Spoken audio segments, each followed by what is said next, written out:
here we are. So good morning, guys. I'm excited to be connected with you today. Today, just want to let you know, we're going to be talking about core values and how I use them as the basis for boundaries, especially when it comes to relationships and dating, choosing what you want in life. Boundaries is really about what you allow into your life and what you don't, right? So if you're new to me, I'm Marshall Burtcher, and I help people just like you heal from codependency. Now, if you're on Facebook, the links to my community and to the happiness strategy and whatnot are above. If you're on YouTube, they're below. And if you're on YouTube, hit that subscribe button. Follow me for more of these updates because I do them 3 times a week. So here we go. Let's get into this. So a new way of knowing your boundaries called core values. So in the happiness strategy, I teach about 3 specific types of value. We have what's called transactional value, core values, which used to be called principal values. Core values just makes more sense, right? What's a principal value? I don't know what that is, but core values people tune into real quick. And then we have this concept called innate value. These 3 types of value play a huge role in how we feel about ourselves. They influence how we tolerate relationships, what relationships are based on, what our self-esteem looks like, where our value is. When we deal with codependency, we're dealing with what's called externalized or transactional value. We've externalized our value into somebody else. That's why approval has such a massive euphoric effect on us, is because when we get validated, we feel like we have value. We don't believe we have value unless someone is validating, witnessing, or nurturing it in some way. In reality, we have what's called innate or intrinsic value, and we need to tune into, retrieve that value from people, places, and things outside of ourselves, tune into it in ourselves, begin to cultivate a connection to that innate value in order to really break free of codependency, to break free of the habit of needing another person to define us. Okay? So the second component in this is knowing your core values, because core values are principles that we follow that we value, that establish boundaries for us, that establish preferences for us, that are like compasses along the path of life. So core values can be integrity, value, being valued, respect, playfulness, connection, freedom, capability, success, inspiration, creativity, those kind of things. So core values are kind of like the ingredients to our own personal definition of happiness, our own personal experience of our own brand of happiness, per se. But they're also very, very effective for helping us build a relationship, okay? So I'll give you some insight into how I look at relationships, so this makes a little more sense for you. So codependency, relationships are about enmeshing with the other person. We live from a fantasy. We're trying to get them to be something that we think that they could be. So we fall in love with potential. We're not really connected with the reality of who this person is. So our boundaries, the things we want, the things we like, tend to be discarded. We throw them away and then absorb what we think they want us to be. Okay, so this is what the fawn response does in our brain. Tells us, hey, we're in threat, so now we've got to become appealing to this person so that they'll keep us, right? And we know that they like us or that we're doing a good job when they approve of us, and then if they reject us or they criticize us or they say no, we feel a huge collapse within ourselves, and that's because our sense of identity and value is anchored in their approval. It's called external orientation. Now, in healthy relationships, this function doesn't exist. What's going on in healthy relationships is you have what's called the essential foundation, the 7 essential traits that come in there, and that is boundaries, reliability, accountability, vault, integrity, non-judgment, and generosity. So my brain just had a brain fart there. Those 7 elements come from Brene Brown's Anatomy of Trust. And when I did that study, and I went through that course and that training with her, I was like, this is a fantastic foundation for any relationship, period. Because if you can't trust a person, you shouldn't be in a relationship with them. Just a period again. bar none. If you can't trust them, they don't show up with respect to boundaries, reliability, accountability, meaning they keep your privacy and their privacy. They have integrity, they're non-judgmental, and they're generous, they have positive, warm regard for you, then they don't deserve to be in your life. So that's the bare minimum. That's the established minimum for a relationship. Anything below that, you're in the codependent spectrum, you're trying to fix or rescue people, and you also have a fantasy about making them a certain way so that you feel lovable. Get the heck out of that and get back to your value, voice, and vision. Okay? So that foundation of braving, boom. On top of that is core values. And core values is something we go deep in the happiness strategy. This is part of how I help people liberate from codependency. And so when we know our core values, we're actually defining what brings us joy. Okay? And then when we apply these core values to our life, we start saying yes and no to things that align, and yes to things that align with these values, and no to things that don't. And that includes people, places, and things. Okay, so there's certain places in the world that don't align with your values. There are certain places that do. Well, there are people that do too on both sides. Okay, a lot of times with codependency, people will find it, they'll experience this thing called the middle, where it's like, okay, this person has some of the values I like and some of the values that don't align with me, so I'll choose them. No. Your core values are fundamental deal breakers. If the person doesn't align with these things, how are you going to be happy with them, right?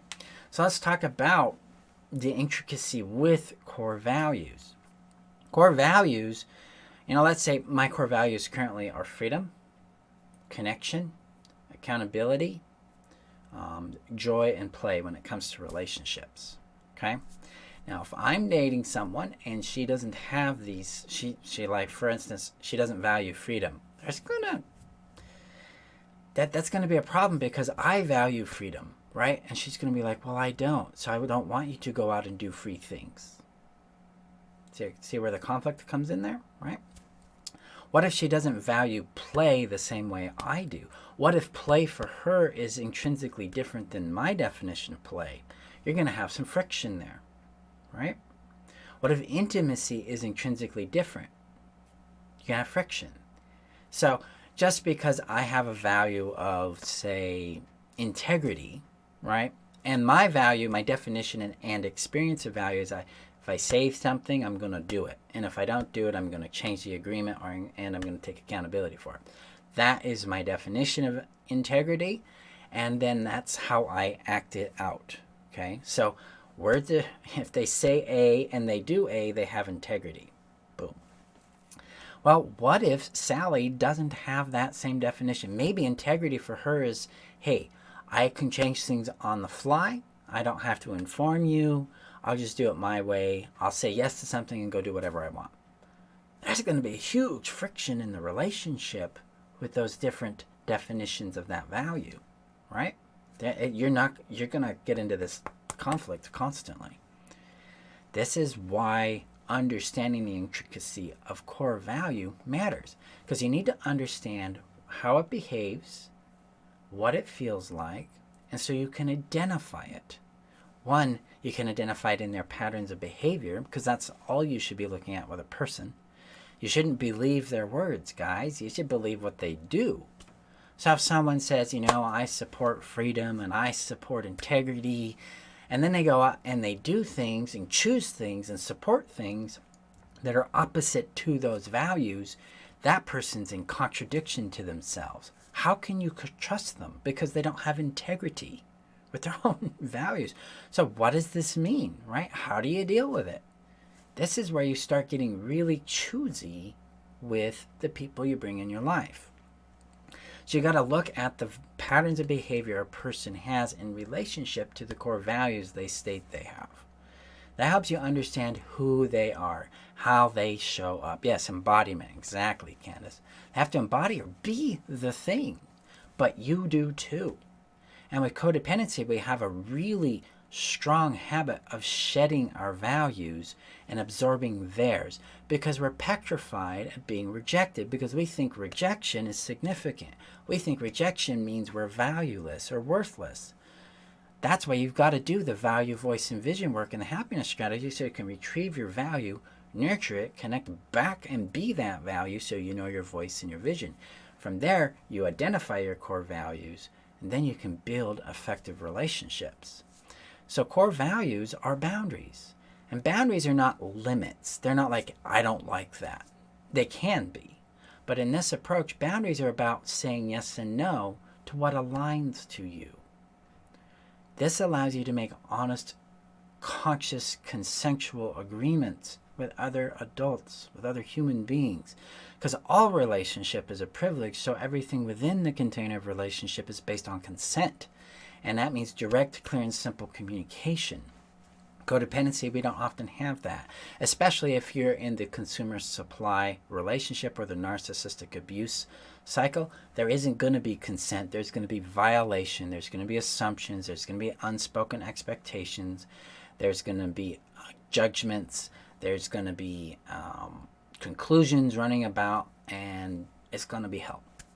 But when we're rooted back in our value, we're anchored in our innate joy of being us, because that's typically the somatic experience of innate value. Because innate value really doesn't have words to it. It's an experience of being us, and typically the descriptor is joy. When we are anchored in that, then we're aligned with our voice, and through that voice comes the revelation of our own core values and what those look like. Then we can identify how they behave and how they feel. So if I'm with a person, I'm dating someone, and she says, hey, I've got this core value, and then I see her behave that way, and I feel that too, I'm in a good position to add a little more commitment, a little more discovery about who this person is. Because now they're really aligning with these really important elements to my happiness, right? And then on top of that comes the compatibility spectrum of, mutual values, time capacities, lifestyle, sexual preferences, spiritual preferences, things like that. A lot of that just you discover through the dating process. But you should be basing all of your relationships, I shouldn't say should, I guess I'd encourage you to base all your relationships on those 7 fundamental principles of braving and your core values, so that you can have a healthier guide to influence your picker. Guys, this is how we fix the picker, basically. It's when we're rooted in our innate value, we're choosing people that have these 7 principles in action in their life already, and we know how our core values show up and feel. We win. We win every time because we know who to say yes to, we know who to say no to. We also know what to say yes to and what to say no to. Because it's not just about people, but it's places and things as well. This makes your life very direct, clear, and simple for you. You're not dealing with the murkiness anymore. And when you have a maybe show up, somebody in the middle, that's when you have to step back and go, we can talk and see if these things will change, but if they don't change, it's time to say no.